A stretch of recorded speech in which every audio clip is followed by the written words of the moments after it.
Hello there. We've just come back from Madeira, which is brilliantly set up for walking. And we're going to show you in this video our experiences of 4 of the walks there, which you find useful if you're thinking of doing the walks, or maybe you've already decided to do them. Those 4 walks are Vereda do Areeiro, Vereda da Ponta de São Lourenco, Levada Faja do Rodrigues, and Levada dos Cedros. Thank goodness I got through those.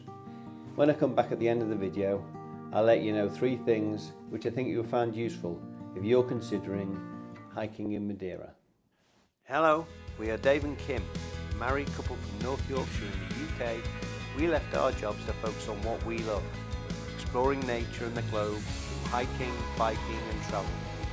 As Adventurous Wallrus, we share videos about places we've been and the experiences we've had to inform and inspire your travel.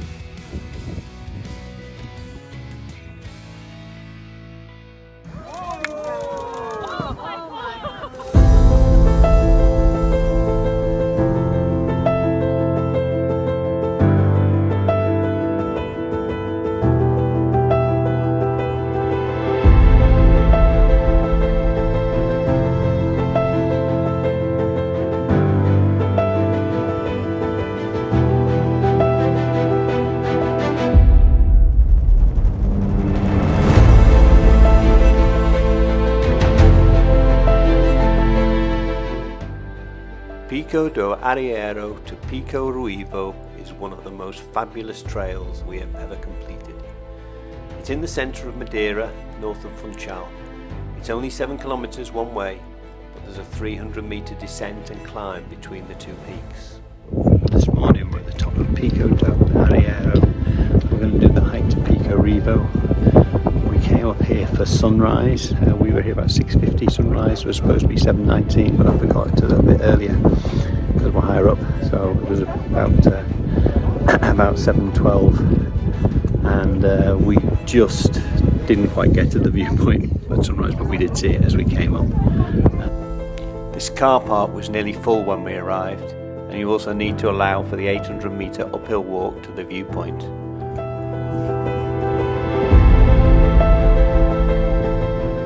We didn't leave with everyone else just after sunrise.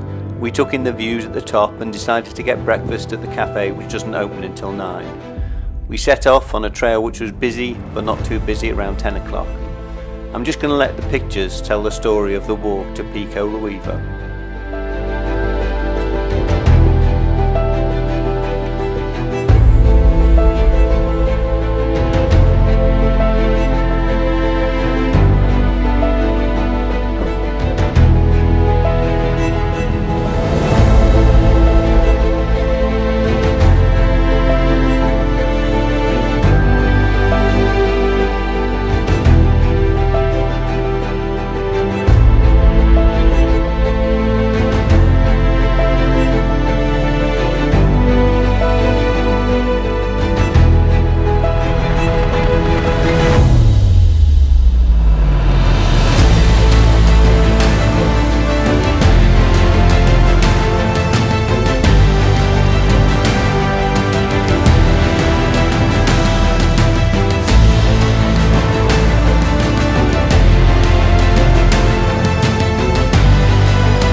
Made it to the top of Pico Ruivo.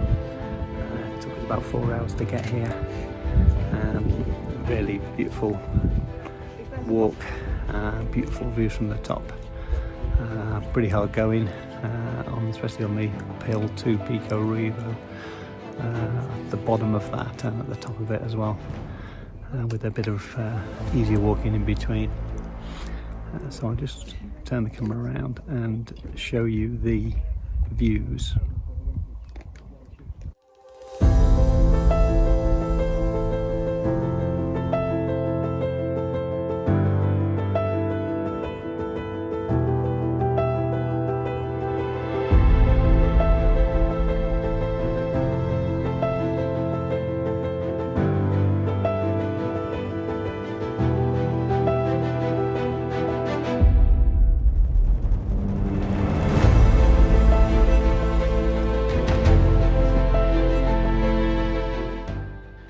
starting back down the trail to Pico Areeiro from Pico Revo.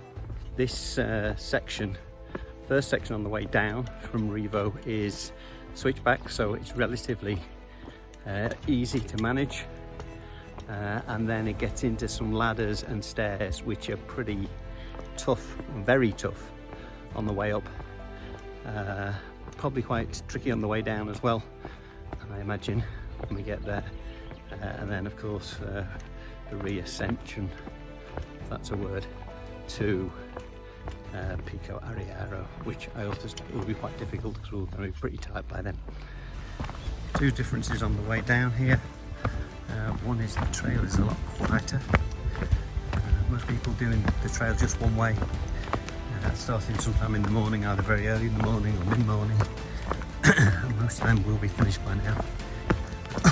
And the other difference is the weather. Still very pleasant, but on the way over was clear skies and clear views all the way. But now, as you can see, we've got this fog coming and going.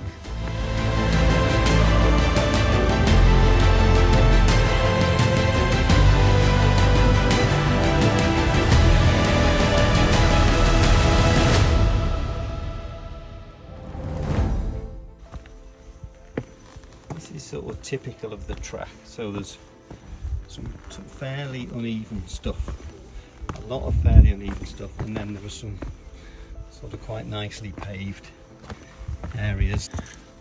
Anywhere you would think there really ought to be a handrail, and there is. Handrails, guardrail, maybe 70% of the path, I don't know.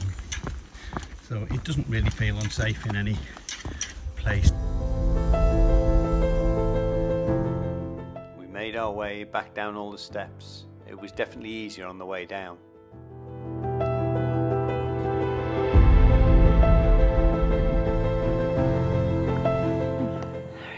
There's another set of steps you've got to come down. There are another two different ladders that you can see, and then straight back up to get to the tunnels. There are 3 or 4 tunnels on the trail. These are not so long, but they are dark and wet. A torch of some sort is better than relying on the phone.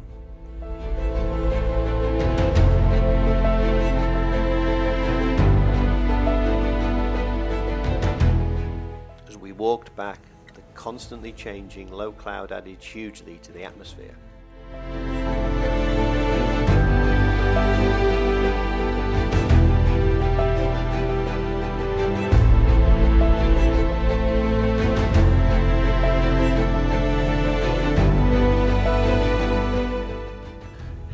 Pretty tiring on the way back, and also, you know, where required a bit of concentration in places. This is the views, and I'll show some more footage, but it's really a lovely evening, and it's been so nice doing this walk with hardly anybody else on the trail. Totally different feel from this morning.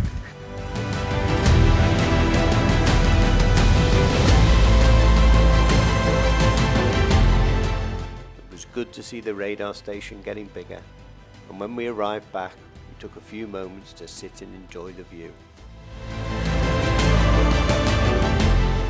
So just came back to the car park after our hike to Pico Revo.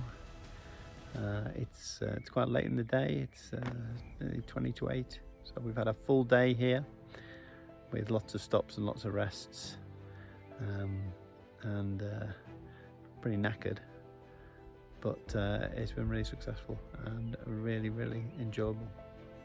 And although the hike is not recommended by most people as an out and back because it's too tough, I think it is one hike I would recommend as out and back because there's so much to see, and the way we did it, coming back later on in the day, worked out really well.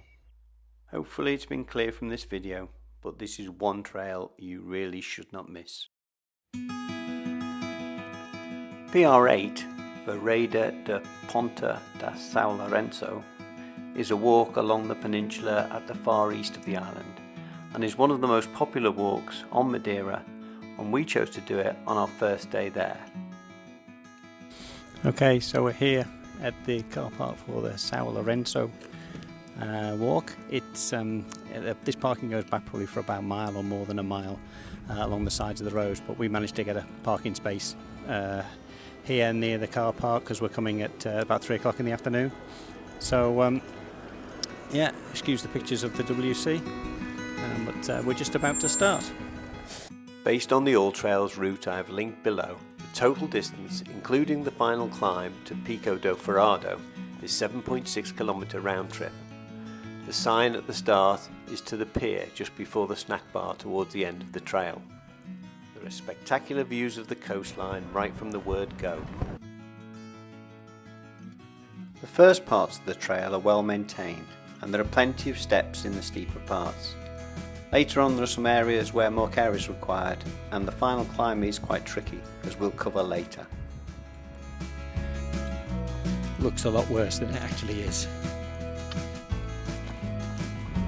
So, not sure how far we've come. We can see this path stretching ahead of us over around that hill there, and along the side of that hill there out towards the peninsula. Still seems quite a long way away.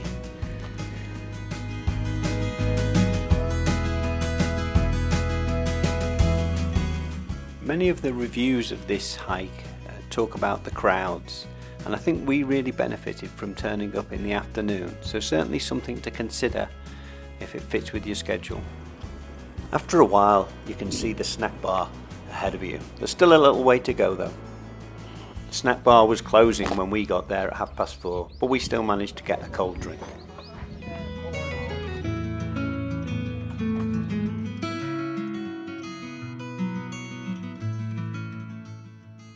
So we've just been for a drink in the cafe behind me. It was 4:30 and they were closing, no hot drinks unfortunately, but we did have a stop, and there's a toilet there if you can afford €1 for the toilet. And now we are heading up this hill, which is the final part of the trail, so that's our next task.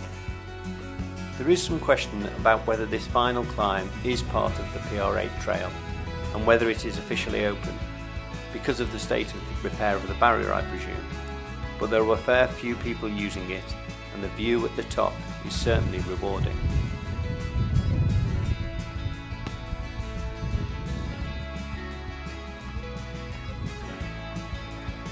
So we've made it to the top okay. That's just behind me there. Now we just have to make our way down. The trail is steep with loose gravel, and the barriers are in poor repair and have sharp points in places. Care is required.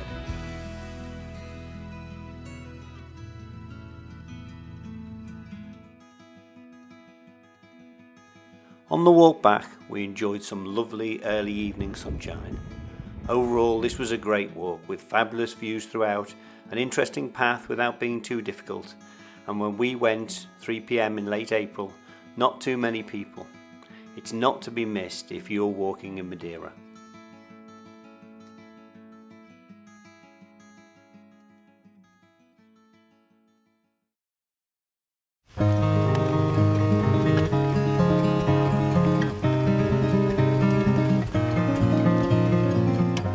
PR16 Levada Faja do Rodrigues is an out and back total 8 km flat walk on the northern side of Madeira near the town of São Vicente.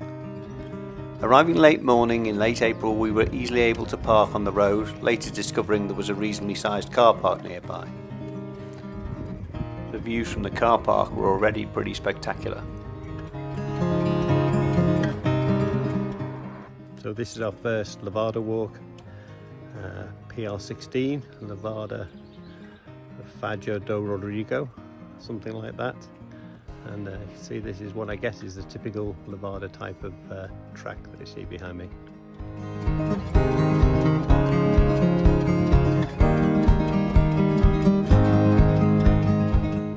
We've been walking along these paths now for a little while.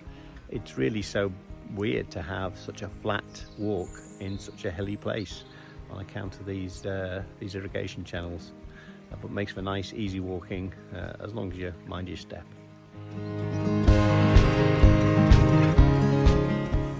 After a while, the trail opens out and there are fantastic views into the valley below.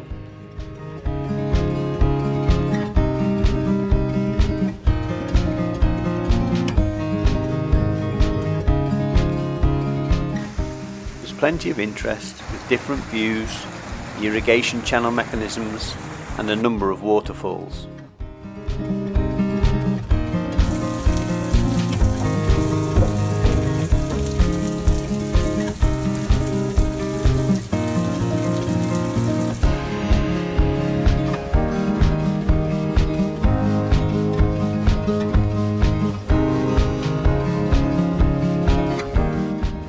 The signature feature of this walk are the tunnels. The first two tunnels are quite short and easily negotiated, but we went into this innocuous looking entrance not realising that the third tunnel stretched for around 1 kilometre ahead. So I'm taking this video from inside what's a really long tunnel, and I'm going to find out later how much long it is. It's also quite precarious, trying to stay on the ledge. There's rocks coming down from the ceiling and from the side as well. Had a few bumps and scrapes, I think we all have.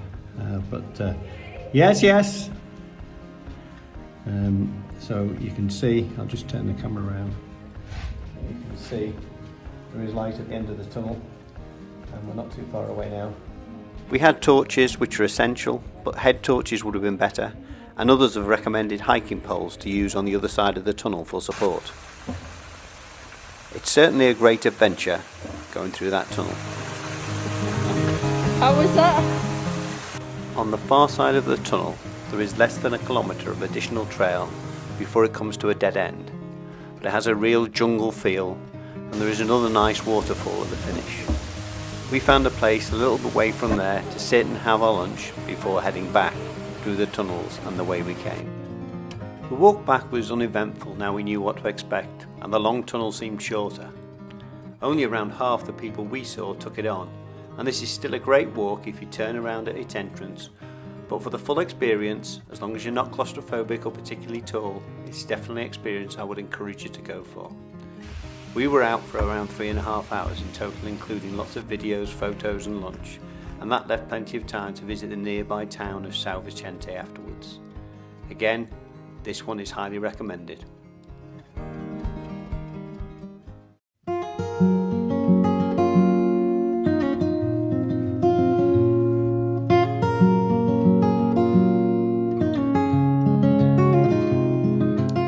Levada dos Cedros is situated in the northwest corner of the island, not far from Porto Muniz. Okay, this is the parking for PR14. It's Coral Falso, and you can walk up to Fanal from here along this path. There is a loop that you can do by going up to Fanal and then coming back, sort of weaving around the road. I'll post a link to one of those. We are probably not going to do that. We are probably going to go out and back before we get to the walk up to Fanal, which is a walk about 10 kilometres. The first part of this walk that we completed was all along the Levada. For a significant part of the way, the path was muddy, and we had to walk along the Levada wall from time to time to avoid the worst of the mud.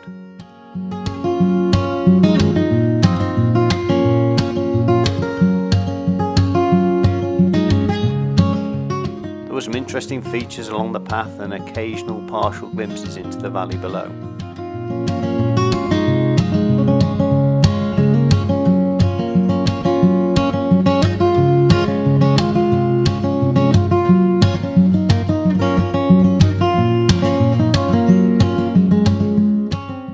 After about 4 kilometres there was a viewpoint, and we stopped here for a bite of lunch, accompanied by the tame little birds who frequent all the picnic spots along the trails in Madeira.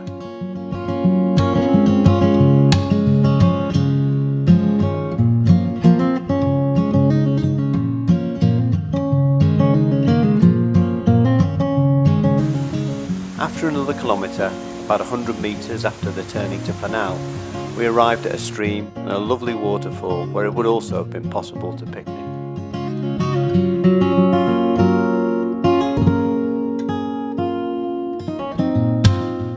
decided to retrace our steps to the car park.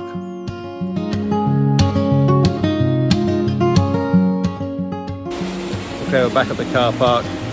To be honest, the way back felt a little bit samey.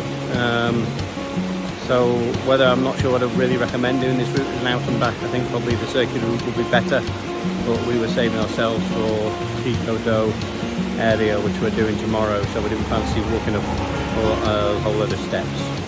I've linked a trail below, which is a circular route including Fanal Forest, which we visited separately, which might be more enjoyable. We enjoyed the outward half of the walk, but we wouldn't have it in our list of must-do hikes on Madeira. I hope you enjoyed the video. If you did, please like it, please subscribe, please leave some comments below, let us have any feedback. We're just getting started with this. Anything that you could do would be absolutely great. I promised 3 things that we'd learned. Not a new one, but be prepared for the weather.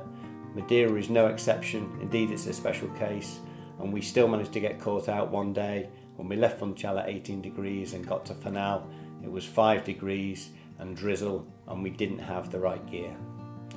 Second one is try doing the walk later in the day. A lot of the advice is to get up early to beat the crowds, but then when you come back to do the return, you're meeting all the people who are setting off later. We went in the afternoon, it was still quiet when we started and almost deserted when we finished. So something to consider if it fits your schedule. The third one is don't necessarily trust the guard ropes along the trails. They are in poor repair, they're sharp in places. Obviously you can use them, but just be cautious. Make sure that you're grabbing hold of something which is stable and not too sharp. Finally, thanks for watching this far, and if you are planning to go to Madeira and do some walking, I hope you have a fabulous time. We certainly did, and I'm sure you will.